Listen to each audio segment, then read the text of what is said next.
સુરેન્દ્રનગરના લખતરમાં વરસાદી પાણી ભરાઈ ગયા છે। લખતર ગામમાં પ્રવેશતો રસ્તો બેટમાં ફેરવાયો છે। રસ્તાઓ બેટમાં ફેરવાતા જનજીવન અસ્તવ્યસ્ત થયું છે। હાઈવે પરથી પસાર થતા વાહન ચાલકોને હાલાકી વેઠવાનો વારો આવ્યો છે। સુરેન્દ્રનગરમાં અનરાધાર વરસાદ ખાબક્યો છે। સૌથી વધુ વરસાદ સુરેન્દ્રનગર ખાતે વરસ્યો છે। લખતરમાં વરસાદી પાણી ભરાઈ ગયા છે તો વરસાદી પાણી ભરાઈ જવાને કારણે જનજીવન અસ્તવ્યસ્ત થઈ ગયું છે। તો આ તમામ તસવીરો સામે આવી છે સુરેન્દ્રનગરની, જ્યાં આકાશી દ્રશ્યો પણ સામે આવ્યા છે કે જ્યાં નજર કરો ત્યાં પાણી જ પાણી જોવા મળી રહ્યું છે। રોડ રસ્તા પર પાણી ભરાઈ ગયા છે તો લોકોના ઘરોમાં પણ પાણી ભરાઈ ગયા છે।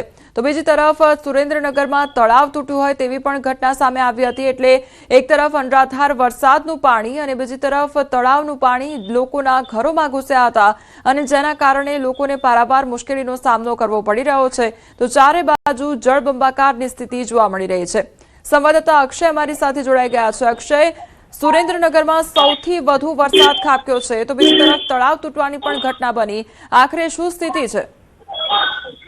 ચોક્કસથી વાત કરવામાં તો સુરેન્દ્રનગર જિલ્લામાં ગઈકાલે જે અનરાધાર વરસાદ વરસ્યો છે તેના બાદ વરસાદે વિરામ લીધેલા કલાકો બાદ પણ જે સ્થિતિ છે સુરેન્દ્રનગર શહેર સહિત ગ્રામ્ય વિસ્તારોમાં હજુ પણ જળબંબાકાર જેવી સ્થિતિ જોવા મળી રહી છે। ક્યાંક ને ક્યાંક તંત્ર જે છે એ વરસાદી પાણીના નિકાલની જે કામગીરી કરવામાં નિષ્ફળ નીવડ્યું હોય તેવી સ્થિતિ સર્જાઈ છે।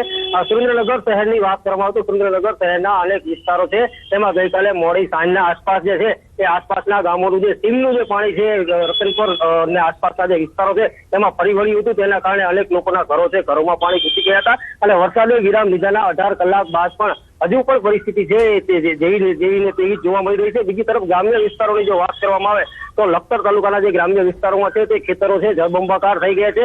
લખતર તાલુકામાં એક અઠવાડિયા અગાઉ પણ આવી સ્થિતિનું નિર્માણ થયું હતું, ત્યારે એક અઠવાડિયા બાદ ફરી એકવાર જે છે એ ધોધમાર વરસાદના કારણે ખેતરો છે એ બેટમાં ફેરવાઈ જતા જે વાવેતર છે તે સદંતર નિષ્ફળ જાય તેવી શક્યતા છે અને ખેડૂતો ફરી એકવાર જે છે એ સહાયની સરકાર સમક્ષ માંગ કરી રહ્યા છે। જી અક્ષય, સમગ્ર માહિતી બદલ આપનો આભાર। નર્મદા ડેમની સપાટીમાં ધરખમ વધારો નોંધાયો છે। ઉપરવાસમાંથી પાણીની આવક વધી છે।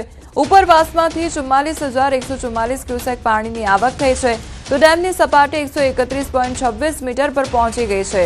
સિઝનમાં પ્રથમવાર 131 મીટર પર ડેમની મહત્તમ સપાટી નોંધાઈ છે। ડેમની મહત્તમ સપાટી 138.68 મીટર છે। 24 કલાકમાં 1 મીટરનો વધારો થયો છે તો નર્મદા ડેમ 73% ભરાઈ ચૂક્યો છે।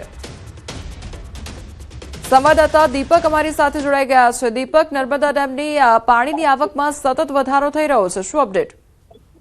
હા, બિલકુલ ખાસ વાત કરીએ કોમલ કે જે સરદાર સરોવર નર્મદા ડેમ છે ગુજરાતની જીવાદોરી ગણવામાં આવે છે અને આ જીવાદોરી ખરેખર હવે સાબિત થઈ ચૂકી છે, કારણ કે જે નર્મદા ડેમમાં જે ઉપરવાસમાં મધ્યપ્રદેશ અને મહારાષ્ટ્રમાં સારો વરસાદને લઈ 44,144 જેટલું ક્યુસેક પાણીની પણ આવક થઈ રહી છે। જેની સામે વાત કરીએ તો જે નર્મદા ડેમની સપાટીમાં ઉત્તરોત્તર વધારો નોંધાઈ રહ્યો છે।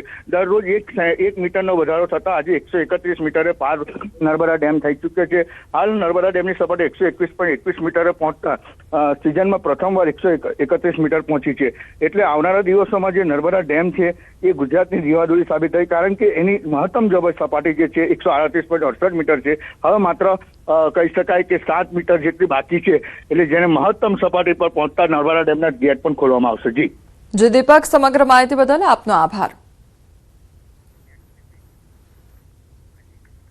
ખેડાના દેથલી ગામે પણ જળબંબાકારની સ્થિતિ જોવા મળી છે। ન્યૂઝ 18ની ટીમ પહોંચી દેથલી ગામ ખાતે તો ગામની સ્કૂલ, મંદિર સહિત તમામ વસ્તુ પાણીમાં ગરકાવ થઈ ગઈ છે। તો ગામની ભાગોળમાં ઉપરાંત ગામમાં આવવાના મુખ્ય માર્ગો પર પણ પાણી ભરાઈ ગયા છે, જેના કારણે જનજીવન પ્રભાવિત થયું છે। પહેલા વરસેલા વરસાદના પાણી હજુ ઓસર્યા નથી અને ત્યાં તો બીજા વરસાદે પાણી કરી નાખ્યું છે। ગામમાં આવેલ ડુંગરપુરા રસ્તો બંધ થઈ ગયો હોવાથી છેલ્લા એક સપ્તાહમાં ગામ જે આખું છે તે સંપર્ક વિહોણું થયું છે। ગામમાં આવવા માટે ટ્રેક્ટર એક જ વિકલ્પ રહ્યો છે, ત્યારે ગામમાં આવવાના મુખ્ય માર્ગ અલિન્દ્રા દેથલી ડભો રોડ પર 6 થી 7 ફૂટ પાણી ભરાઈ ગયા છે। સીમ વિસ્તારોમાં જળબંબાકાર થતા કપિરાજો ગામમાં આવી ગયા છે।